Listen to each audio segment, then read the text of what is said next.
கர்த்தருடைய நாம மகிமைப்படுவதாக. இந்த காலவேளையில தேவனுடைய ஆராதனைக்கு வந்து தேவனுடைய வார்த்தை கேட்கும்படியாய் வந்திருக்கிற யாவரையும் இயேசு கிறிஸ்துவின் நாமத்தினாலே வாழ்த்தி வரவேற்கிறோம். கர்த்தர் ஆஸ்வதிப்பாராக. கடந்த நாட்களெல்லாம் தேவன் நம்மை கண்மணி போல பாதுகாத்து நமக்கு நல்ல ஜீவன் சுகபலம் தந்து நம்முடைய தேவைகளை சந்தித்து இதுவரைக்கும் நடத்தி வந்த கிருபைகளுக்காய் ஒரு விஷயம் நம் தலைகளை தாழ்த்தி அப்படியே கர்த்தருடைய கரத்தில் ஒப்பு கொடுத்து நாம் ஜெபிப்போம். பரலோக பிதாவே, நன்றியோடு துதிக்கிறோம், ஸ்தோத்திரிக்கிறோம். இந்த ஆசிரியப்பட்ட காலவளைக்காய் துதிக்கிறோம். வார்த்தை கேட்கும்படியாய் கர்த்தரை கொண்டு வந்திருக்கிறேன். இந்த வார்த்தைகளோடு இடைபெறட்டும் ஐயா. எங்களை தாழ்த்தி ஒப்புக் கொடுக்கிறோம். கர்த்தாவே, ஸ்தோத்திரிக்கிறோம் ஐயா. எங்களுடைய செவிகளை இருதயங்களை திறந்தல்வீராக. இந்த வார்த்தைகளை விசுவாசிக்க கைக்குள்ள ஆண்டவரே உடைய வழியில நடக்க அதன் ஆசுவாத்தை பெற்றுக்கொள்ள கிருபை செய்யுங்க. ஆண்டவரே ஸ்தோத்திரம். பரிசுத்தப்படுத்தும், தகுதிப்படுத்தும், பலப்படுத்தும். ஆண்டவரே நிலைநிறுத்தும். எங்களை தாழ்த்தி அர்ப்பணிக்கிறோம். உடைய நல்ல நாம மகிமைப்படட்டும். எங்களை முற்றிலும் ஆட்கொள்வீராக. ஆண்டவரே உமக்கு ஸ்தோத்திரம். நாங்கள் மறுரூபமடைய கர்த்தர் கிருபை செய்யுங்க. அப்பா ஸ்தோத்திரம். இந்த வார்த்தைகளை ஆண்டவரே பலப்படுத்தட்டும். இயேசு கிறிஸ்துவின் மூலம் ஜெபிக்கிறோம் நல்ல பிதாவே, ஆமேன், ஆமேன். கர்த்தருடைய நாம மகிமைப்படுவதாக. கர்த்தர் நம்மை ஆஸ்வதிப்பாராக. இந்த காலவெளியிலே நாம் தியானிக்க எடுத்துக்கொண்ட வேத பகுதி சங்கீதத்தின் புஸ்தகம் 28 அதிகாரம் 7 வசனத்தை வாசிக்கலாம். Book of Psalms chapter 28 verse 7. கர்த்தர் என் பலனும் என் கேடகமாயிருக்கிறார். என் இருதயம் அவரை நம்பியிருந்தது. நான் சகாயம் பெற்றேன். ஆகையால் என் இருதயம் களி கூறுகிறது. என் பாட்டினால் அவரை துதிப்பேன். தாவீது எழுதின சங்கீதத்தில் தாவீது இவ்விதமாய் தன்னுடைய அனுபவத்தை எழுதுகிறார். கர்த்தர் என் பலனும் என் கேடகமாய் இருக்கிறார். என் இருதயம் அவரை நம்பியிருந்தது. ஆண்டவருடைய குணாதிசயங்கள். அவர் முதல்ல பலனா இருந்தார், பிறகு கேடகம் அப்படின்னா பாதுகாவலராக இருந்தார். அதனால என் இருதயம் என்ன பண்ணது? அவரை நம்பி இருந்தது. அதனால் நான் சகாயம் பெற்றேன், உதவிகளை பெற்றேன். அது மாத்திரமல்ல, ஆகையால் என் இருதயம் களி கூறுகிறது.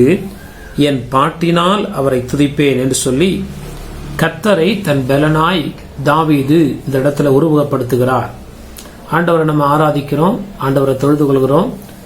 கர்த்தர் நமக்கு பலன் என்று சொல்லுகிறோம். கர்த்தருடைய பலனை அல்லது கர்த்தர் நமக்கு பலனாய் எப்படி மாறுவார், எப்பொழுது மாறுவார்? பழைய ஏற்பாட்டு காலத்திலும் சரி, புதிய ஏற்பாட்டு காலத்திலும் சரி, கர்த்தர் தம்முடைய தாசர்களுக்கு பலனா இருந்து சத்துருவை எதிர்க்க எல்லா சூழ்நிலையிலும் தங்களை தாங்கள் பலப்படுத்திக் கொள்ள, திடப்படுத்திக் கொள்ள கர்த்தர் அவளுக்கு எப்படி இருந்தாரா? பலனாய் இருந்தார்.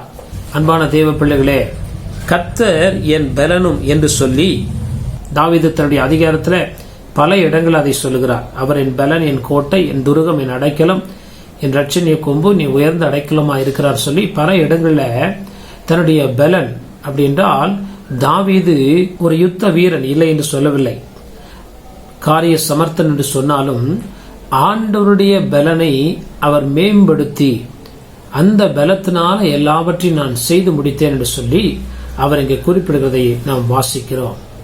பல இடங்கள்ல சொந்த மகனால் அவர் வாதிக்கப்பட்டு தனிமைப்பட்ட போது கூட தன்னைத்தான் கர்த்தருக்குள்ள என்ன பண்ணாராம்? திடப்படுத்தி கொண்டார். ஆண்டவருடைய நம்ம வாழ்க்கையில நம்ம சரீரத்துல பலம் உள்ளவர்களா இருந்தாலும் மனதில அல்லது நம்முடைய வாழ்க்கையில ஏற்படுகிற பிரச்சனைகள் மூலமாய் நம்முடைய ஆவியிலே நாம் சோர்ந்து போகிறோம், பலவீனர்களாய் பலனற்று போகிற நேரத்துல பரிசுத்த ஆவியானவர் நம்மை தேற்றி நம்மை பலப்படுத்த வல்லவராய் இருக்கிறார். அப்பதான் தாவீது சொல்றாரு, ஏன் பலனால நான் வாழல, சரீர பலனை நம்பி நான் வாழல, கர்த்தர் எனக்கு பலன் தந்தார் அல்லது கர்த்தரின் பலனா இருந்தார் என்று சொல்லி ஆவிக்குரிய வாழ்க்கையில நம்ம கோலியாத்தை முறியடிக்க வேண்டும் என்றால், சத்துவை வீழ்த்த வேண்டும் என்றால், நம்முடைய மாம்ச பயத்தினால, மாம்ச பலத்தினால சத்துருவையோ உலகத்துல வருகிற சகல தீமைகளையோ நாம் எதிர்க்க முடியாது என்பதை ஆண்டவர் இங்கே குறிப்பிடுகிறார்.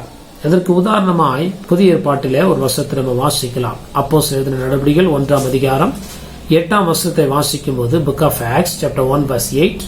பரிசுத்த ஆவி உங்களிடத்தில் வரும்போது நீங்கள் பலனடைந்து எருசலேமிலும் யூதேயா முழுவதிலும் சமாரியாவிலும் பூமியின் கடைசி பரியந்தமும் எனக்கு சாட்சிகளாயிருப்பீர்கள் என்றார். அவர் சொல்றாரு, கர்த்தர் என் பலன் என்று சொல்லி ஆண்டவரை குறிப்பிடுகிறதை நம்ம வாசிக்கிறோம். பிதாவாகிய தேவனும் குமாரனாகிய இயேசுவும் பரிசுத்த ஆவியும் எப்படி இருக்கிறாங்க? அவர்கள் தேவனாய் இருக்கிறபடினால ஆண்டவருடைய நாமம் மகிமைப்படுவதாக. கர்த்தரின் பலன் என்று சொல்லுகிறார். கர்த்தருடைய நாமம் மகிமைப்படுவதாக. இந்த நாட்களில் புதிய ஏற்பாட்டில் நம்ம வசனத்தை வாசித்தோம். அப்போஸ்தலர் நடபடிகள் 1 அதிகாரம் 8 வசனத்துல பரிசுத்த ஆவி உங்கள் மேல் வரும்போது நீங்கள் என்ன பண்ணுவீங்க? பலனடைவீர்கள். அப்போ நம்ம இங்க பார்க்கிறோம், God the father, God the Sun, God the Holi spirit. அப்ப பரிசுத்த ஆவியானவர் அவர் எப்படி இருக்கிறாரு? தெய்வத்தன்மை உள்ளவராய் காணப்படுகிறபடினால அவர் யாரை நிரப்புகிறாரோ அவர்கள் பலனடைவார்கள். இருதயத்துல, சிந்தையில, ஆவியில, சரீரத்திலையும் அவர்கள் என்ன பண்ணுவாங்க? பலமுள்ளவர்களாய் காணப்படுவார்கள். பழைய ஏற்பாட்டு நாட்கள்ல சிம்சோன் என்ற ஒரு மனுஷர் மேல தேவ ஆவி இறங்கி வரும்போது அவர் என்ன பண்ணாராம்? பலமான காரியங்களை, பெரிய காரியங்களை செய்தார். புதிய ஏற்பாட்டு காலத்திலையும் பரிசுத்தாவுடைய அபிஷேகத்தின் மூலமாய் நாம் மனதிலும், சரீரத்திலும், சிந்தனையிலும் எல்லாவற்றையும் சகிக்கவும், எதிர்க்கவும், ஜெயிக்கவும் ஆண்டவர் நமக்கு பலனை தருகிறார். அப்ப கர்த்தரின் பலன் சொல்கிறார். எப்படி கர்த்தர் அவருக்கு பலனாய் மாறினார்? அதுக்கு புதிய ஏற்பாட்டில் சொல்லுகிறது, கர்த்தருக்கு காத்திருக்கிறவர்கள் புது பலனை என்ன பண்ணுவாங்க? பெற்றுக்கொள்வார்கள். அந்த மேல் வீட்டறையில 120 பேர் கூடி ஆண்டுடைய ஆவிக்காய், பரிசுத்த ஆவியானவருக்காய், தேவ ஆவிக்காய் காத்திருக்கும் போது பரிசுத்த ஆவியர்கள் மேல என்ன பண்ணார்? கடந்து வந்தார்.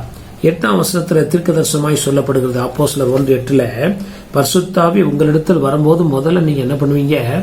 பலன் அடைவீர்கள். அந்த பயத்திலிருந்து விடுதலை உண்டாகும். சோர்ந்து போன சரீரம், களைத்து போன இருதயம் அல்லது ஒடுங்கி போன ஆவியிலிருந்து ஆண்டவர் நமக்கு ஒரு தைரியத்தையும், ஒரு பலத்தையும், நம்பிக்கையும், ஆண்டவர் விசுவாசத்தையும் தர வல்லவராயிருக்கிறார். ஆண்டவருடைய நாமம் மகிமைப்படுவதாக. கர்த்தருடைய பலத்தினாலதான் தாவீது கோலியாத்தை ஜெயித்தார். எல்லா சத்துருக்களையும் மேற்கொண்டார். தாவீது மாத்திரமல்ல, பரிசுத்தவான்களா இருந்தாலும் சரி, வேதத்தில் உள்ள தீர்க்கதரிசிகள், ஆசாரியர்கள் எல்லாரும் இந்த பலத்தை பெற்றுக் கொண்டது போல இந்த நாட்கள்ல நாம் அபிஷேகிக்கப்பட வேண்டும் என்பது ஆண்டவருடைய சித்தமா இருக்கிறது. ஆண்டவருடைய நாமம் மகிமைப்படுவதாக. அவர் சொன்னாரு, அந்த பலனை பெற்றுக் கொண்டதுனால, கர்த்தரின் பலனா இருந்ததுனால என்னென்ன என் வாழ்க்கையில நேர்ந்ததுன்னு சொல்லி 7ஆம் வசனத்துல சொல்றாரு பாருங்க, என் கேடகமுமா இருக்கிறார். ஹல்லேலூயா. பரிசுத்தாவை பெற்றுக்கொண்டவங்களை பிசாசு தொட முடியாது. பரிசுத்த ஆவியானவர் அவர்களுக்கு மதலா இருந்து அவர்களை பாதுகாக்க வல்லவராக இருக்கிறார். என் கேடகமா இருக்கிறார். என் இருதயம் அவரை என்ன பண்ணிருந்தது?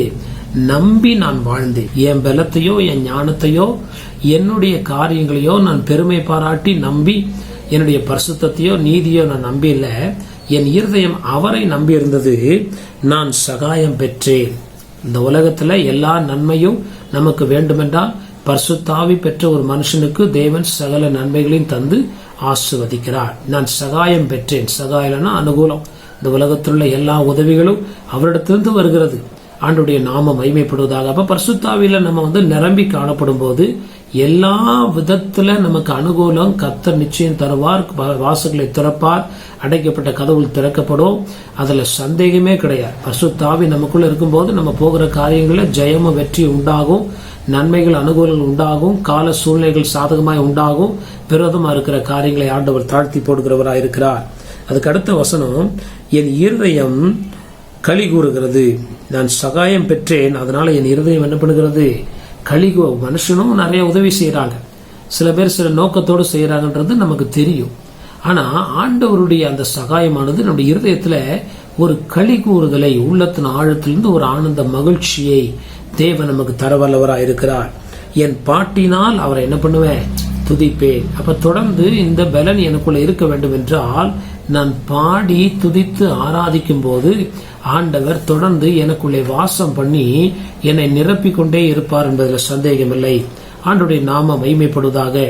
ஒரு 4 காரியங்களை நாம் செய்யாமல் இருந்தோம் என்றால் நமக்கு ஆண்டவர் பலனாய் இருப்பார். அந்த பரிசுத்தாவை நம்மளை விட்டு நீங்கவும் என்ன பண்ண மாட்டார். 3ஆம் வசனத்தை நம்ம வாசிக்கும் போது 28ஆம் அதிகாரம் 3ஆம் வசனம், அயலானுக்கு சமாதான வாழ்த்துதலை சொல்லியும் தங்கள் இருதயங்களில் பொல்லாப்பை வைத்திருக்கிற துன்மார்க்கரோடும் அக்கிரமக்காரரோடும் என்னை வாரிக்கொள்ளாதேயும். அயலானுக்கு சமாதான வாழ்த்துதலை சொல்லியும் தங்கள் இருதயங்களில் பொல்லாப்பை வைத்திருக்கிற துன்மார்க்கரோடும் அக்கிரமக்காரரோடும் என்னை வாரிக்கொள்ளாதேயும் என்று சொல்லி இருதயத்தை முக்கியப்படுத்தி, இருதயத்தினுடைய பரிசுத்தத்தை முக்கியப்படுத்தி தாவீது தன்னுடைய வாழ்க்கையில சொல்லுகிறதை வாசிக்கிறோம். பரிசுத்தாவி பெறுகிறதா இருந்தாலும் சரி, பெற்ற பிறகு சரி, நம்முடைய வாழ்க்கையிலே அந்த பலன் தொடர்ந்து காணப்பட வேண்டும் என்றால், அல்லது தேவன் நம்மை நிரப்ப வேண்டும் என்றால், நாம் இருதயத்திலே சுத்தமுள்ளவர்களாய் காணப்பட வேண்டும் என்று ஆண்டவர் விரும்புகிறார். அயலானுக்கு சமாதான வாழ்த்துதலை சொல்லியும் தங்கள் இருதயங்களில் பொல்லாப்பை வைத்திருக்கிற துன்மார்க்கரோடும் அக்கிரமக்காரோடும் என்னை என்ன பண்ணாதீங்க, வாரிக்கொள்ளாதையும். அப்படின்னா தாவீது தன்னுடைய இருதயத்துல சுத்தமானாய் இருந்தபடினால ஆண்டவர் அப்படியாய் இந்த இடத்துல அவருடைய ஜெபத்தை கேட்கிறது நம்ம பார்க்கிறோம். இன்னொரு வசனத்தை வாசிக்கும் போது Psalms 55 verse 20 and 21, 20ஆம் வசனம் 21ஆம் வசனம். அவன் தன்னோட சமாதானமாய் இருந்தவர்களுக்கு விரோதமாய் தன் கையை நீட்டி தன் உடன்படிக்கையை மீறி நடந்தான். அவன் வாயின் சொற்கள் வினையைப் போல மெதுவானவைகள், அவன் இருதயமோ யுத்தம்.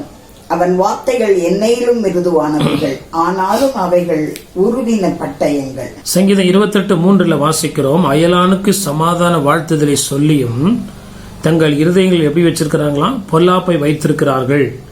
ஆண்டவருடைய நாமம் மகிமைப்படுவதாக. சங்கீதம் 55:20 நம்ம வாசிக்கும் போது, அவன் தன்னோட சமாதானமாய் இருந்தவர்களுக்கு அல்லது சமாதான வாழ்த்துதலை சொல்லியவர்களுக்கு எப்படிப்பட்டவனா இருக்கிறானா, விரோதமாய் தன் கையை நீட்டி தன் உடன்படிக்கை என்ன பண்றானா, மீறி நடந்தான். ஆண்டவருடைய நாமம் மகிமைப்படுவதாக. பல விதத்துல ஆண்டவர் நம்மோடு பேசி எச்சரிக்கும் போது, நம்முடைய இருதயத்தை நாம் காத்து கொள்ளும் போது இந்த பரிசுத்த ஆவியானவர் நமக்குள்ளே உலாவி நம்மை பலப்படுத்தி நம்மை ஆஸ்வதிக்க வல்லவராக இருக்கிறார். பரிசுத்த ஆவி நம்மளை விட்டு போயிடுச்சுன்னா நம்முடைய பலமும் நம்மளை விட்டு போயிற்று. ஆண்டவருடைய நாமம் மகிமைப்படுவதாக. சிம்சோனை விட்டு தேவ ஆவியானவர் விலகின தேவன் அறியாதிருந்தான். அப்பொழுது பெலிஸ்தியர் வந்து பிடிக்கும் போது அவன் பிடிபட்டு மாட்டிக்கொண்டான். அவனுடைய பலன் இடத்துல இல்லை என்று சொல்லி வேத வசனம் தெளிவாய் சொல்லுகிறது. அன்பான தேவ பிள்ளைகளே, கர்த்தருடைய ஆவியானவர் நம்மோடு இருக்கும்போது நம் பலவான்களாக இருக்கிறோம், நம்மை பலப்படுத்துகிறார். கர்த்தருடைய ஆவியானவர் நம்மை விட்டு கடந்து செல்லும் போது நம்முடைய பலன் நம்மளை விட்டு என்ன பண்ணுகிறது, ஆண்டவர் அருளுகிற பலன் நம்மளை விட்டு அது எடுபடுகிறது என்பதை அறிந்து கொள்வோமாக. முதலாவது, இருதயத்தில் நம் சுத்தமுள்ளவர்களாய் காத்து கொள்ளும் போது பரிசுத்த ஆவியுடைய பலனை நாம் பெற்றுக்கொள்ளவர்களாய் காணப்பட முடியும்.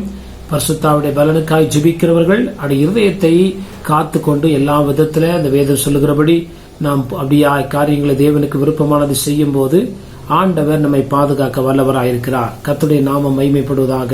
சங்கீதம் 28ஆம் அதிகாரம் 4ஆம் வசனத்தை வாசிக்கும் போது இரண்டாவது காரியம், Psalms chapter 28 verse 4, அவருடைய கிரியைகளுக்கும் அவருடைய நடத்தைகளின் பொல்லாங்குக்கும் தக்கதாக அவர்களுக்கு செய்யும். அவர்கள் கைகளின் செய்கைக்கு தக்கதாக அவர்களுக்கு அழியும். அவர்களுக்கு சரிக்கட்டும். கர்த்தரின் பலனா இருக்கிறார் என்று சொல்லி தாவீது சொல்லுகிறார். கர்த்தரை பலனா இல்லாத ஜனங்களுடைய மனப்பாவங்கள், அவருடைய சூழ்நிலை, அவருடைய காரியங்களை தாவீது 28ஆம் அதிகாரத்துல 3ஆம் வசனத்துல சொல்றாரு. அவருடைய இருதயங்கள் பொல்லாப்பினால் நிறைந்திருக்கிறது. 4ஆம் வசனத்துல அவர் சொல்றாரு, அவருடைய கிரியைகளுக்கும் அவருடைய நடத்தைகளின் பொல்லாங்குக்கும் தக்கதாக அவர்களுக்கு செய்யும். ஆண்டவருடைய நாமம் மகிமைப்படுவதாக. நம்முடைய கிரியைகள், நம்முடைய நடத்தைகள் தேவனுக்கு பிரியமில்லாத இருந்தால் கவனியுங்கள், அந்த பரிசுத்தாவுடைய பலனை நாம் பெற்றுக்கொள்ள முடியாது. கர்த்தர் நமக்கு பலனா இருக்க முடியாது. ஒருவேளை நம்ம கர்த்தரை ஆராதிக்கலாம், கிறிஸ்தவங்களா இருக்கலாம், சபைக்கு போகலாம். ஆனா ஆண்டவர் 2வது சொல்றாரு பாருங்க, அவருடைய கிரியைகளும் அவருடைய நடத்தைகளின் பொல்லாங்குக்கு தக்கதாக அவர்களுக்கு செய்யும். அவர்கள் கைகளின் செய்கைக்கு தக்கதாக அவர்களுக்கு என்ன பண்ணுங்க, அழியும். அவர்களுக்கு சரிக்கு சரி கட்டும் என்று தாவீது ஆண்டவருடைய நாமம் மகிமைப்படுவதாக. ஆவிக்குரியவர்கள் தேவனுக்கு பயப்படுவருடைய கிரியைகள் நடத்தைகள் எப்படி இருக்கும் என்று சொல்லி அங்க ஒரு வித்தியாசத்தை அங்க நமக்கு காண்பிக்கிறதை வாசிக்கிறோம். இன்னைக்கு கிறிஸ்தவங்களா இருக்கிற அநேகருடைய வாழ்க்கையில நம்ம பார்க்கும்போது அவருடைய கிரியைகள் தேவனுக்கு விருப்பமா இல்லாமல் இருக்கிறது. அவருடைய நடத்தைகள் வேதத்தின்படி காணப்படாமல் இருக்கிறது. ஆனா ஆண்டவர் மேல வாஞ்சியா இருக்கிறாங்க, பரிசுத்தாவினுக்கு காத்திருக்கிறாங்க, பரிசுத்தாவியை பெற்றுக்கொள்ள விருப்பம் இருக்கிறது. ஆனால் சில காரியங்களை மாற்றம் உண்டாக்க தங்களை விட்டு கொடுக்க மனமில்லாமல் இருக்கிறபடினால ஆண்டவருடைய பலன் அவருடைய வாழ்க்கையில இல்லாமலே அவர்கள் என்ன பண்றாங்க, கடந்து போகிறார்கள். இன்னொரு வசனத்தை வாசிக்கும் போது நமக்கு தெளிவாய் புரியும். வெளிப்படுத்தின விசேஷம் 22ஆம் அதிகாரம் 12ஆம் வசனத்தை நம்ம வாசிக்கும் போது, book of Revelation chapter 22 verse 12, இதோ சீக்கிரமாய் வருகிறேன், அவனவனுடைய கிரியைகளின்படி அவனவனுக்கு நான் அளிக்கும் பலன் என்னோட கூட வருகிறது. ஆண்டவருடைய நாமம் மகிமைப்படுவதாக. ஆண்டவர் பொதுவா சொல்றாரு, இதோ நான் சீக்கிரமாய் வருகிறேன், அவனுடைய கிரியைகளுக்கு தக்க பலன் என்னோட என்ன பண்ணுகிறது, வருகிறது. தீமை செய்தவன் தீமை அனுபவிப்பான், நன்மை செய்தவன் நன்மை அனுபவிப்பான் என்று சொல்லி அவர் பொதுவாய் கர்த்தருடைய நாமம் மகிமைப்படுவதாக. 12ஆம் வசனத்துல இதோ சீக்கிரமாய் வருகிறேன், அவன் அவனுடைய நம்பிக்கைக்கு தகுந்தவாரின்னு சொல்லல, அவனுடைய கிரியைகளுக்கு தகுந்தபாடி, அவனுடைய கிரியைகளின்படி அவனுக்கு நான் அளிக்கும் பலன் என்னோட கூட என்ன பண்ணுகிறது, வருகிறது. கர்த்தருடைய நாமம் மகிமைப்படுவதாக. முதல்ல இருதயத்துல நம்ம சுத்தவான்களாய் காணப்படணும். அதை செயலில் என்ன பண்ணணும், காண்பிக்கிறவர்களாய் காண, நம்முடைய நடத்தையிலே அது வெளிப்பட வேண்டும், நம்முடைய கிரியிலே வெளிப்பட வேண்டும், நம்முடைய கையின் பிரயாசங்கள்ல அந்த காரியங்களே அது வெளிப்படுகிறதாய் காணப்பட வேண்டும். அவர்கள் கைகளின் செய்கைக்கு தக்கதாக அவர்களுக்கு அழியும், அவர்களுக்கு சரிக்கு. அப்படின்னா என்னன்னா, அவர்களுடைய நடத்தையும் அவருடைய கிரியைகளும் அவருடைய கையின் செய்கையும் கர்த்தருக்கு பிரியமில்லை என்று சொல்லி தாவீது இங்கு குறிப்பிடுகிறதை பார்க்கிறோம். கர்த்தருடைய நாமம் மகிமைப்படுவதாக. இன்னைக்கு நிறைய தேவ பிள்ளைகள் என்று சொல்லி பெயர்ல இருக்கிற அநேகருடைய கிரியைகளும் அவருடைய செயல்களும், அது மாத்திரமல்ல அவருடைய நடத்தைகள் முரண்பாடாய் காணப்படுகிறதுனால அந்த பரிசுத்தாவியானவர் அவர்களை பலப்படுத்த முடியாமல் போகிறது. கைவிடப்படுகிறார்கள். சாம்சனுடைய வாழ்க்கையை பார்க்கும்போது அப்படிதான் இருந்தது. பரிசுத்தாவியை பெற்றும் அவருடைய கிரியைகள்ல வேதத்துக்கு ஒத்தபடி காணப்படவில்லை. அநேக சட்டத்திட்டங்களை மீறுகிறவனாய் காணப்பட்டான். கலாச்சாரங்களை, தேவனுடைய கட்டளைகளை மீறுகிறவனாய் காணப்பட்டான். அதனால கர்த்தர் அவனை விட்டு எடுபட்டது போல இந்த நாட்களில் நம்மை விட்டு எடுபடாதபடி நம் கவனமாய் காணப்படும் போது கர்த்தர் நமக்கு பலனாய் மாத்திரமல்ல, 7ஆம் வசனத்துல சொல்றாரு, என் கேடகமாய் இருக்கிறார், என் இருதயம் அவரை நம்பி இருந்தது, நான் சகாயம் பெற்றேன். எனக்கு என்னென்ன தேவை வேணும்னு நான் எதிர்பார்த்தனோ அந்த நன்மையெல்லாம் பரிசுத்த ஆவியானவர் எனக்கு தந்தார் என்று சொல்லி தன்னுடைய அனுபவத்தை சொல்லுகிறதை நம்ம வாசிக்கிறோம். ஆகையால் என் இருதயம் களிகூர்றது, என் பாட்டினால் அவரை நான் என்ன பண்ணுவேன், துதிப்பேன் என்று சொல்லி தாவீது பரிசுத்த ஆவியானவரோடு இருக்கிற வாழ்க்கையினுடைய அனுபவங்களை இப்படி நம்ம இருக்கும்போது கர்த்தர் நிச்சயம் நமக்கு பலனாய் இருப்பாரே தவிர நமக்கு விரோதமா இருக்க மாட்டார். பலவீனங்கள் வரும், உண்மை இல்லைன்னு சொல்ல. ஆண்டவர் சொல்றார் பவுலை பார்த்து, உன் பலவீனத்துல என் பலன் உனக்கு பூர்ணமா என்ன பண்ணும், மாம்சத்துல இருக்கும்போது பலவீனம் வரும். அப்ப பரிசுத்த ஆவியானவர் நம்மை பலப்படுத்த வேண்டும் என்றால் நம்ம செய்ய வேண்டிய காரியம் என்ன என்பதை இந்த சங்கீதம் 28 தாவீதுடைய அனுபவத்திலிருந்து ஆண்டவர் நமக்கு சொல்லி தருகிறதை நம்ம வாசிக்கிறோம். நிறைய பேர் சொல்றாங்க பலவீனத்துல பலன் பூர்ணமா விளங்குன்னு சொன்னீரப்பா, விளங்கணும். எப்படி விளங்காது? ஆண்டவர் எப்படி நம்மை பலப்படுத்துவார்? எப்படி பரிசுத்தாவினுடைய பலன் நம்ம மேல இறங்கி வரும் என்றால், இந்த காரியங்களின்படி நம்ம ஜீவிக்கும் போது பலவீனம் வந்தாலும் அதன் மத்தியில கர்த்தர் நம்மை பலப்படுத்தி நிலைநிறுத்த வல்லவராய் இருக்கிறார். ஆண்டவருடைய நாமம் மகிமைப்படுவதாக. 3வது ஒரு வசனத்தை நம்ம வாசிக்கும் போது சங்கீதம் 28ஆம் அதிகாரம் 5ஆம் வசனம், Psalms 28 verse 5, அவர்கள் கர்த்தருடைய செய்கைகளையும் அவர் கரத்தின் கிரியைகளையும் கவனியாதபடியால் அவர்களை இடித்து போடுவார், அவர்களை கட்ட மாட்டார். ஆண்டவருடைய நாமம் மகிமைப்படுவதாக. ஆண்டவர் தாவீதுக்கு பலனாய் இருந்ததுக்குரிய 3வது காரியம், அவன் எல்லாவற்றையும் திரும்பி பார்த்து நன்றி சொல்லுகிறவனாய் காணப்பட்டான். அவர்கள் கர்த்தருடைய செய்கைகளையும் அவர் கரத்தின் கிரியைகளை என்ன பண்ணலையா, கவனிக்கிறதுக்கு நேரத்தை செலவழிக்கிறது கிடையாது. They don't look back. They don't like to turn back all the way. அவங்க நடந்து வந்த பாதைகளை திரும்பி பார்த்து கர்த்தர் செய்த நன்மைகளை ஒவ்வொரு நாளும் நன்றி சொல்லாமல் இருக்கும்போது, நல்லா கவனிங்க, அவங்களுடைய ஆபத்துல ஆண்டவர் அவர்களுக்கு பலனை தர முடியாது. ஆண்டவர் அவர்களை பலப்படுத்த வேண்டும் என்றால் 3வது நம்ம செய்ய வேண்டிய காரியம், கடந்து வந்த பாதைகளை நான் திரும்பி பார்க்கிறேன் என்று நம்ம பக்தன் பாடுகிறார். நம்ம ஒவ்வொரு நாளும் காலையிலிருந்து சாயங்காலம் வரைக்கும் நம்ம ஜெபிக்கும் போது காலையிலிருந்து ஆண்டவர் செய்த நன்மைகள், உதவிகள், அனுகூலங்கள், சகாயங்கள், நமக்கு இயற்கை சூழ்நிலைகள் சாதகமாய் வந்தது, நாம பெற்ற ஆசீர்வாதம், இவையெல்லாம் கர்த்தருடைய கிரியைகள்னு முதல்ல நம்ம நினைக்கணும். 2வது அவருக்கு நன்றி சொல்லுகிறவர்களாய் காணப்பட வேண்டும். ஆண்டவருடைய நாம அவர்கள் கர்த்தருடைய செய்கைகளையும் அவர் கரத்தின் கிரியைகளையும் என்ன பண்ணலையா, இது கர்த்தருடைய கரம் தான் எனக்கு செய்ததுன்றது நம்ம நினைக்காம, என் பலனால வந்தது இல்ல, என்னுடைய சிநேகத்தினால வந்தது, என்னுடைய நன் மதிப்பினால பெற்றுக்கொண்டேன் அப்படின்னு சொல்லியே இந்த உலகம் என்ன பண்றாங்க, அதை சாத்த அந்த உண்மையை மறைச்சிடறோம்.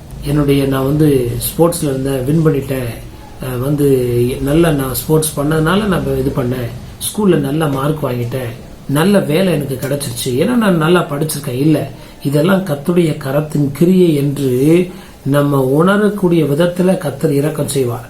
அப்பையும் நம்ம உணர்வற்றவர்களாய் காணப்படும் போது ஆண்டவருடைய இரக்கமும் கிருபையும் பலனும் நம்முடைய ஆபத்து நாட்களில் கிடைக்காமல் போகிறது என்பதை அறிந்து கொள்வோம். அன்னைக்கு நிறைய பேர் அதை தான் நம்பிட்டு இருக்காங்க. ஆனா பைபிள் சொல்லுது, எல்லா நன்மையும் பரத்திலிருந்து உண்டாகி ஜோதிகளின் பேர். நம்ம எவ்வளவு ஆராதிக்கிறோம், துதிக்கிறோம், நல்லது, உண்மை இல்லைன்னு சொல்லல. ஆனா நம்ம ஆண்டவர் செய்த நன்மைகளை நாம் திரும்பி பார்க்கிறவர்களாய் காணப்பட, நன்றி சொல்லுகிறவர்களாய் காணப்பட வேண்டும். 10 குஷ்டரோகிகள் ஆண்டவர்கிட்ட வராங்க, ஆண்டவர் சுகம் கொடுக்கிறார் 10 பேருக்கும். 9 பேர் நன்றி சொல்றதுக்கு மனசு இல்லாம என்ன பண்ணிட்டாங்க, திரும்பி போயிட்டாங்க. ஒருத்த மட்டும் வரான். அப்ப ஆண்டவர் கேட்கிறாரு மனஸ்தாபப்பட்டு, மற்ற 9 பேர் எங்கே? சுஸ்தமாக்கப்பட்ட அந்த 9 பேர் எங்கே? நீ மட்டும் வந்திருக்கிறியேன்னு சொல்லி ஆண்டவர் அதை எதிர்பார்க்கிறவரா இருக்கிறார். ஒவ்வொரு நாளும் காலையில எழும்பி நம்ம என்ன பண்றோம், இரவெல்லாம் பாதுகாத்தீரேன்னு சொல்லி நம்ம ஜெபிக்கிறோம். இரவு படுக்கும்போது ஆண்டவரே இந்த நாள்ல எங்களுக்கு அனுகூலமான துணையா இருந்ததுக்காய் நன்றி, நாங்கள் வெட்கப்படாதபடி, எங்களுடைய கால் சிக்கிக் கொள்ளாதபடி, நாங்க பயந்த காரியங்கள் நேரிடாதபடி எங்களுக்கு இந்த நாளை நீர் ஆசோத்தபடினால நன்றின்னு சொல்லும் போது ஆண்டவர் நம்ம இன்னும் பலப்படுத்தி அபிஷேகத்தினால நிரப்பி நம்ம இன்னும் நிலைநிறுத்த அவர் விருப்பம் உள்ளவராக இருக்கிறார். எவ்வளோ நன்மை வாங்கினாலும் நம்ம வாங்கிட்டு உணர்வு இல்லாதவர்களாய், நன்றி அறிவு இல்லாதவர்களாய், ஆண்டவருக்கு நன்றி சொல்ல மறக்கிறவர்களாய், இந்த உலகத்தின் பின்னாடியே நம்ம எல்லா நேரத்தையும் செலவழிக்கிறவர்களாய் காணப்படும் போது ஆண்டவர் நமக்கு எப்படி தம்முடைய பலனை தர வல்லவராயிருக்கிறார். அந்த பரிசுத்தாவுடைய அபிஷேகம் எப்படி நமக்கு கிடைக்கும்?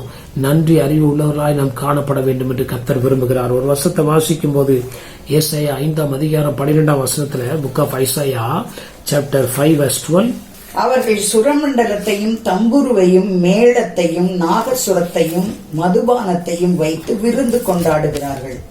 ஆனாலும் கர்த்தரின் கிரியை நோக்குகிறதும் இல்லை, அவர் கரத்தின் செய்கைகளை சிந்திக்கிறதும் இல்லை. அவர்கள் சுரமண்டலத்தையும் தம்புருவையும் மேளத்தையும் நாகசுரத்தையும் மதுபானத்தையும் வைத்து விருந்து கொண்டாடுகிறார்கள். இது நம்ம செய்யறது கிடையாது, உலகத்தார் செய்யறாங்க. ஆனா நம்ம என்ன தெரியுமா செய்யறோம்? இதெல்லாம் செய்யாம விருந்து கொண்டாடுறோம். என்ன பண்றோம்? பர்த்டே அது இதுன்னா அதுக்கு நம்ம அதிக நேரத்தையும் பணத்தையும் முயற்சியும் செலவழிக்கிறோம். அங்க நன்றி சொல்வதற்கான ஒரு நேரத்தையோ அல்லது தேவனை மகிமைப்படுத்துவதற்கான ஒரு காலகட்டத்தை நம்ம உருவாக்குகிறதே கிடையாது. ஏன்னா நிறைய அன்பிலிவர்ஸ்லாம் வர்றாங்க. நம்ம ஒரு தடவை அப்படி வச்சோம்னா அவங்க திரும்பி வர மாட்டாங்க. அவங்களுடைய ஸ்நேகம், அவங்களுடைய ஃப்ரெண்ட்ஷிப், அவங்களுடைய உதவி நமக்கு இல்லாம போயிடும் சொல்லி இன்னைக்கு கிறிஸ்தவங்களை என்ன பண்றாங்கன்னா, இந்த பர்த்டே இந்த மாதிரி காரியங்களை என்ன பண்றாங்க, அங்க ஜெபமோ ஆராதனையோ ஸ்தோத்திரங்களோ தேவ வார்த்தையோ முக்கியத்துவப்படுத்தாமல் போகிறது. ஆண்டவர் செய்த அந்த எல்லா மகிழ்ச்சிக்கும் யார் தான் காரணம்? கர்த்தர் தான் காரணம். ஒரு பர்த்டே செலிப்ரேஷன் வைக்கிறோம், எல்லாரும் வர்றாங்க அப்படின்னா ஆண்டவர் அவங்க பிரயாணங்கள்லாம் வாய்க்க செய்யறார். அந்த நாட்டில் ஒரு தீமையோ ஒரு கேடு விளையாதபடி கர்த்தர் பாதுகாக்கிறார். கால சூழ்நிலையை நமக்கு இதுல எதுக்கு செய்யறாரு? அவங்க எல்லாம் கூடி வந்திருக்கும் போது என் நாமத்தை என் மகன் மகிமைப்படுத்துவான், என் மகள் மகிமைப்படுத்துவான்னு சொல்லி ஆண்டவர் அப்படியே எல்லாம் அனுகூலமா பண்றார். நம்ம என்ன பண்றோம்? அதுக்கு முன்னாடி ஜெபிக்கிறோம், ஆண்டவரே எல்லாம் அனுகூலமா வரணும்னு. ஆனா அந்த நேரத்துல எல்லாரும் வந்த பிறகு கர்த்தருக்கு நம்ம என்ன பண்றது இல்ல, அதிக முக்கியத்தை அநேகர் தருவதில்லை. ஒரு நன்றியறிவு கூட்டம் அங்க கிடையாது, ஒரு தேங்க்ஸ் கிவிங் கிடையாது. ஆண்டவரை அந்த நேரத்துல மகிமைப்படுத்துறதுக்கு அவங்க வெட்கப்படுகிறவர்களாய் காணப்படுகிறார்கள். அதனாலதான் ஆண்டவர் சொல்றாரு இந்த இடத்துல, அவர்கள் கர்த்தருடைய செய்கைகளை என்ன பண்ணாங்க, கவனியாமல் போனார்கள். ஆரம்பத்திலிருந்து முடிவு வரைக்கும் ஒரு ஃபங்க்ஷன் நல்லபடியா நடந்ததுன்னா அதுல ஒண்ணு நிச்சயம் ஆண்டவருடைய நாமத்தை மகிமைப்படுத்தணும். இல்லையா அதுக்கு பிறகாது என்ன பண்ணணும், சரி ஆண்டவரே நாங்க மதியனமா இந்த மாதிரி ஒரு ஜபத்துக்கோ பிரசங்கத்துக்கோ பாடலுக்கோ நாங்க நேரம் ஒதுக்கல, அதுல என்டர் இப்ப இன்னைக்கு இந்த காலத்துல என்ன திரும்ப வந்துருச்சு, 4 பேர் வந்துட்டாங்கன்னா அதுல ஒரு பிளே கேம், ஒரு என்டர்டைன்மெண்ட், அதை முக்கியத்துவப்படுத்துறாங்களே அல்லாமல் ஒரு ஜெபத்துக்கு முக்கியத்துவப்படுத்த அவங்க யோசிக்கிறாங்க. டைம் ஆயிடுச்சு போயிருவாங்க. அப்ப ஆண்டவர் அதை பார்த்து கடிந்து கொள்கிறவராய் இருக்கிறார். அப்படி நாம் செய்கிறவர்களாய் காணப்படும் போது கர்த்தருடைய பலன் நம்முடைய பலவீன நாட்களில் விளங்குகிறதை நாம பார்க்க முடியாமல் போகிறது.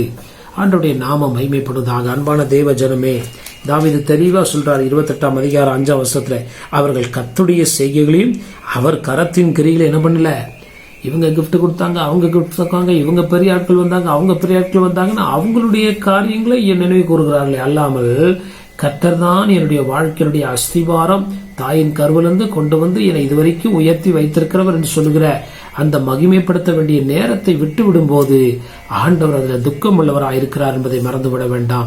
ஆண்டவருடைய நாம மகிமைப்படுவதாக. கடைசியில் 6ஆம் வசனத்தை நம்ம வாசிக்கும் போது சங்கீதம் 28:6, கர்த்தருக்கு ஸ்தோத்திரம், அவர் என் விண்ணப்பங்களின் சத்தத்தை கேட்டார். கடைசியில தாவீது கர்த்தரை ஸ்தோத்திரிக்கிறவனாக என்ன பண்ணானா காணப்பட்டான். கர்த்தருடைய நாமம் மகிமைப்படுவதாக. முதலாவது சுத்த இருதயத்தை தாவீது தனக்குள்ளே வைத்திருந்தார். இரண்டாவது அவருடைய செயல்கள்ல, கிரியையில, நடத்தையில ஆண்டவர் மகிமைப்படுகிறவராய் காணப்பட்டார். மூன்றாவது ஆண்டவர் எந்த சின்ன சின்ன சின்ன உதவி செய்தாலும் ஆண்டவருக்கு ஒரு சிறு பிள்ளையை போல நன்றி சொல்லுகிறவனாய் காணப்பட்டார். எப்பொழுதும் கர்த்தரை ஸ்தோத்திரிக்கிறவராய் காணப்பட்டபடினால அவர் ஸ்தோத்திரத்துக்கு பாத்திரர், அவர் புகழுக்கு பாத்திரர், கர்த்தரை துதிக்கிறவராய் தாவீது காணப்பட்டபடினால ஆண்டவர் அவருக்கு எப்படி இருந்தாராம்? பலனும் கேடகமாயிருந்தார். கர்த்தருடைய நாமம் மகிமைப்படுவதாக. ஒரு வசனத்தை நம்ம வாசிக்கலாம். ஆண்டவருடைய நாமம் மகிமைப்படுவதாக. 31 சங்கீதம் 21 வசனம், Psalms 31 verse 21.